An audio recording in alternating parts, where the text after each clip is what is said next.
Greetings, friends. This is Dr. Joseph Bryant Jr. I have the awesome privilege of serving as the Executive Director of the Silicon Valley Bay Area West Coast Regional Offices for the Rainbow Push Coalition. And we have been so blessed to have the wonderful vision of Reverend Jesse Lewis Jackson come to fruition in our area. Over these past several years, as many of you know, he has engaged Silicon Valley companies and he has invited them to come to the table with pipelines of opportunity for minority providers, entrepreneurs, businesses, and those who will be interested in the technology field.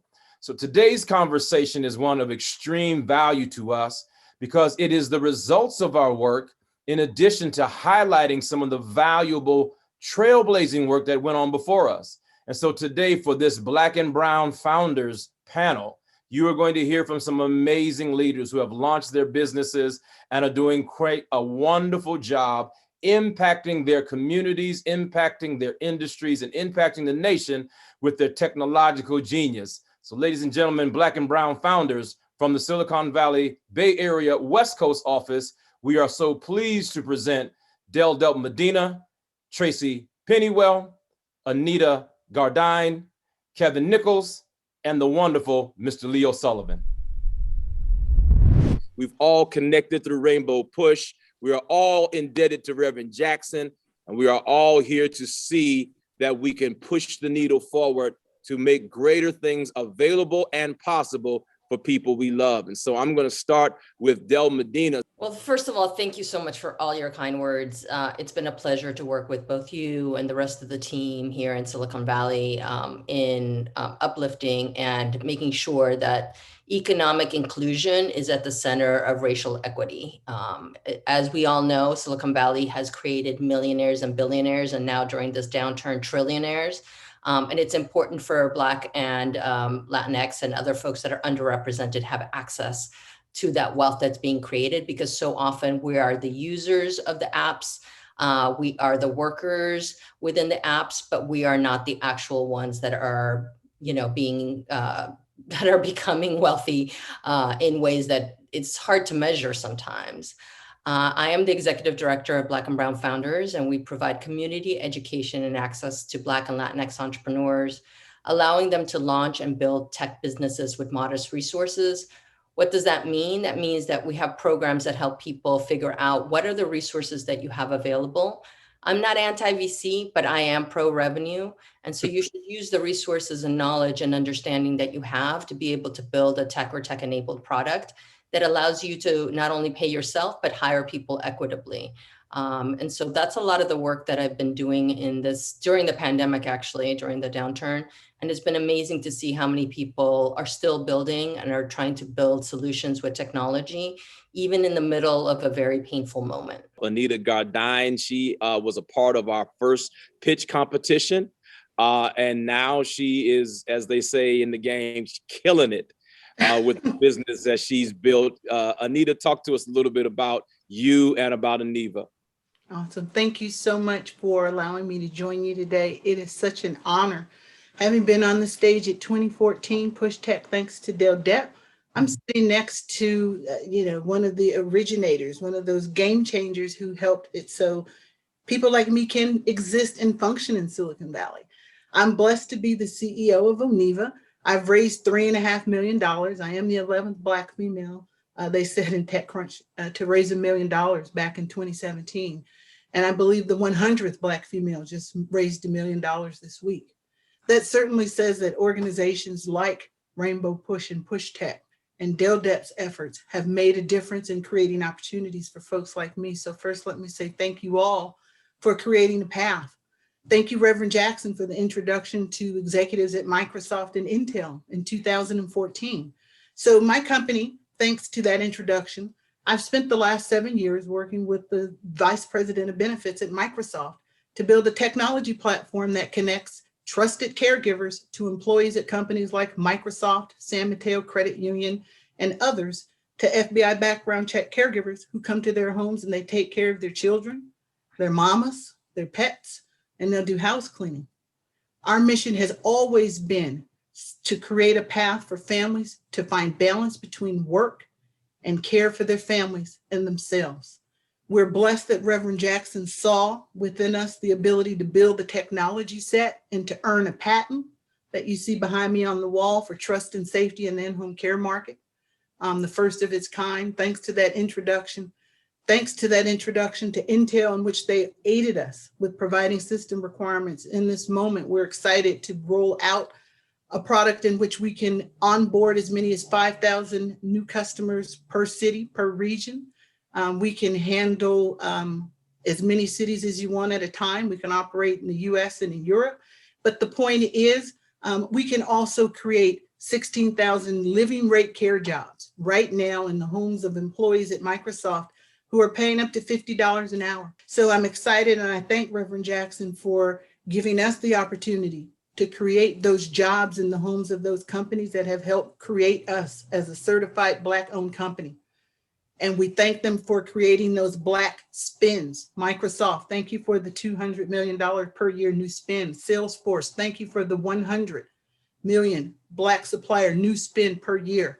Thank you, Reverend Jackson, for believing in us and creating the opportunity for us now to serve that market, create those living rate jobs for people who look like many of us on the call, doing what we've always done, and that's taking care of people and families. Tracy, can you tell us a little bit about your path to where you are now and how you and George have launched this amazing initiative to bless young people at HBCUs? We started HBCU Heroes a couple years ago because we found that anyone can be an HBCU hero, whether you give your time, your money, your volunteering, your resources. But what we have found, as many have said on the panel today, is that there are a lot of gaps in tech.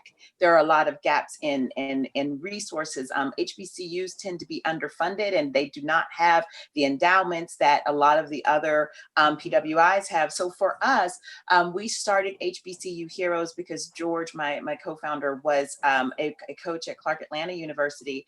And as he was traveling around and I was going to the away games with him, we started seeing, there were just a lot of areas that HBCUs needed funding. So we started raising money for Clark's men's basketball team, and we branched out. And now when COVID hit, for instance, we both raised money to make sure that we gave computers to about 50 different HBCUs to have so their students could do virtual learning as part of our tech initiative. Once a month, we do an event. So we'll either do esports with you, and of course, Reverend Jesse Jackson have funded so many of our esports tournaments and given us prizes and sponsorships and things to give away to the students.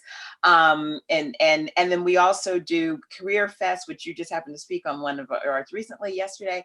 We do Career Fest to connect different Fortune 500 companies with students so that they can increase their diversity pipelines. As we all know, many Fortune 500 companies still say, and even to this day, that they're not able to find qualified people of diverse backgrounds to fill their pipeline. So we know that's not true. We want to be that conduit. So every month, especially through this summer, we're doing the Secure the Bag Summer Series, where we have students connect directly with people like Citi, from Citi and from SiriusXM and from Pandora and Intel Computers. And there's lots of big corporations who are interested in the pipeline, interested in having their speakers come on board and to talk with students and give out information on how to get hired, especially through QR codes and things that are not usually considered by students as ways to get employment. So for us, we use tech as a way to enhance the journeys of students, to enhance their careers and their collegiate experiences. Kevin, we're so grateful to have you here. Talk a little bit about the work you're doing right now, a little bit of your path, as well as the impact you're having both with corporations and with kids.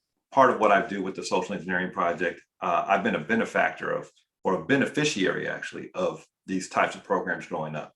I spent my summers at Mesa, UC Berkeley, starting in 7th grade, all my Saturdays there, went to school abroad during high school to learn math and science, and thought I wanted to be a mechanical engineer when I was growing up.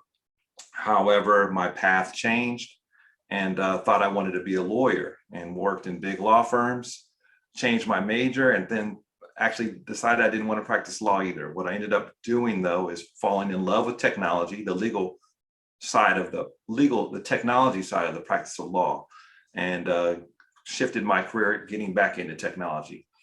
And for the last, I guess, 8 years or so, I've been consulting in diversity, equity, inclusion space. But my business partner, Dr. Brian Brown, is a professor at Stanford. We went to high school together. And he had this theory that if you expose young Black students, particularly, to traditional STEM, so math, science, chemistry, physics, and engineering at a very young age. So the social engineering project's goal is to address the lack of diversity in the tech industry by providing STEM pipeline programs for young kids to get interested in traditional STEM. That's why we exist. And we're hoping to be able to partner with organizations as well as the industry to increase representation in these subject matters. All of us today are standing on the shoulders. Obviously, we have been blessed and benefited by Reverend Jackson's voice and values and vision. But today we're so privileged to have with us sharing one of the true, authentic trailblazers. As a matter of fact, we recognized him this year during our Push Tech conference for being a trailblazer and for having a lifelong commitment to technology and the impact that this man has had for 50 plus years in the industry. More years than many of us have been alive, and definitely more years than combined, most of us have been in this industry. Mr. Leo Sullivan, it is an honor, sir, to have you with us today. It is our privilege, and we are indebted to you because long before any of us knew what technology was, you were doing it. When I started in the animation industry way back in the 1960s or so, the 60s, early 60s, there were only about 4 Black people in the entire industry.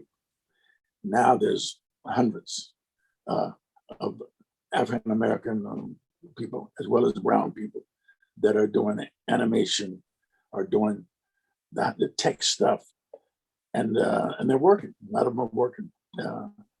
So with me, the journey was back in those days. I was like one of two or three Black kids in the entire school, and so it's like when I went back for my 50th anniversary. All of y'all listen to that. My 50th high school anniversary. We heard you. We heard you. all my graduate students that were there at the reunion, they'd come up to me. They would say, "Did we treat you okay back then?" And I said, "Yes. If you hadn't, I wouldn't be at the 50th anniversary." Of course, Rainbow Push, you all know we've tried to support all of you in various ways, and we want to do even more to ensure that we can make that a reality. And so in particular, as I close out this session, to Kevin and to Tracy, because of your involvement with young people, we are going to provide both of your organizations with scholarships to the Facebook Elevate program, the digital certification and marketing program by Facebook. And they have afforded Rainbow Push and our Push Tech office the privilege of providing scholarships to those organizations that we are a part of. And so we will be sharing scholarships for digital certification to both of your organizations. So your young people will be trained, and at the end of the training, they will become digital certified marketing individuals with paper behind their name.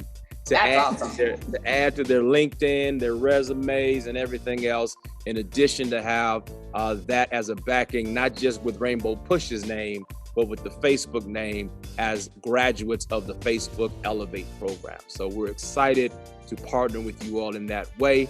Thank you all for your time, and to everyone that's watching and everyone that's keyed in. All of these wonderful folks are connected to Rainbow Push. So you can go to our website, rainbowpush.org. As I said, friends, these amazing individuals have all done phenomenal work through technology to impact the areas they serve as founders, as leaders, as entrepreneurs, as visionaries. And so you heard their stories, you heard their journey. We want you to get behind them, support them, and encourage the work that they do. whether it be regionally specific to those of you in certain areas of the country, or it touches an area of concern and passion of yours with HBCU students, with those that are interested in animation for children, those of you that are looking for technology-based health providers. We have all of these wonderful services. You can go to one place and find them, and that is the Rainbow Push Silicon Valley website. You can go there to Rainbow Push SV. That's for Rainbow Push Silicon Valley, rainbowpushsv.org. All of these companies are linked up there. You can hit on their link, you can click it, go to their sites, see what they're doing, participate, partner, support the efforts of these amazing founders and all of the wonderful work that they do in partnership with Rainbow Push and other organizations as they impact the world, bridging the digital divide. Thank you, Reverend Jackson, for your vision. Let's keep hope alive.